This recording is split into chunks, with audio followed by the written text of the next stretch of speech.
Asalaamu calaykum waraxmatullaahi wabarakaatu. Dhammaan akhyaarta ku xiran kanaalka Dayax Tech and Flow ku soo dhawaada muuqaal cusub ee asxaaba.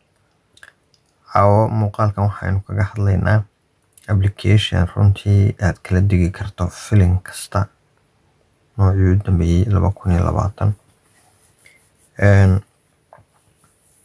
adigoon la digin baad xitaa online ku daawan kartaa. khad badanoo ma garanaysa aad u badan uma baahna. marka application-ka isla eegno waxaa jira inaad aragto in kala mooye YouTube wuxuu leeyahay qayb filmaanta ay ka kareynayaan iibna uu leeyahay filmaan halkaa ku jira ayuu kan aad free helaysa. waxaa kaloo jira filmaan aan ka raadiyay Netflix-ka qodhooda oo ku jirin ayaan halkan ka helay.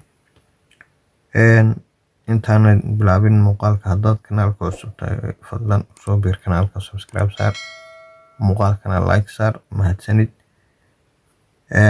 waa kaas application-ku waxaa la yidhaahdaa HD Movies 2020 sidaan u shaqeeyaan isla eegno. kaa kaloo ku leeyahay la soo deg qudhiisa haddaad samayso waan tijaabiyey waa la mid. markaa sidanuu kuugu imanayaa waxaad arkaysaa halkan filmaantii 2020 markaa filimkan idiin sheegay waa kaa Bloodshot Balada. waa filim runtii aad u khatara.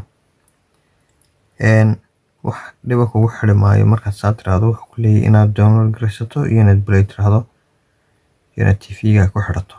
marka haddaynu iminka waan daawanayaa in yar baan sugayaa toos buu filimkii ugu bilaabaya.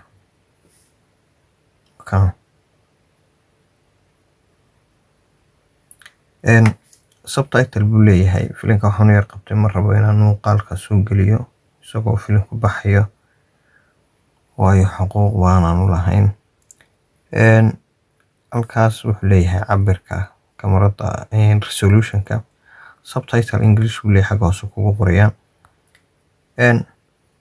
marka waxa weeye waxaa ku jira in ka badan 20,000 oo filim baa ku jira.